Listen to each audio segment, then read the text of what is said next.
Wendy's Durian Candy ang factory nga gipasarad ani atong Lunes, posibleng dili na pablihan pagbalik sa mga otoridad human masayrang dili ayon ang lugar niini alang sa pagbuhat og mga produkto. Subay sa gipahigayong inspeksyon sa mga otoridad, nasayrang questionable ang kalimpyo sa maong factory.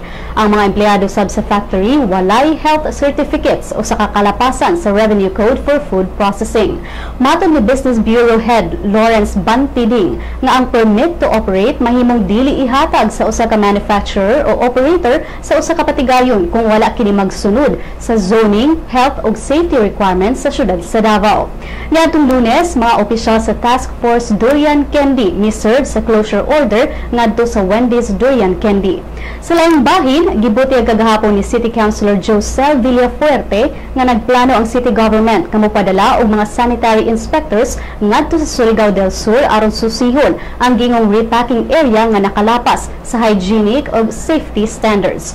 Kahinumdumang dulan sa 2,000 ka mga tinunan sa Caraga Region ang nangalanag humanikaon sa durian ug mangosteen candies.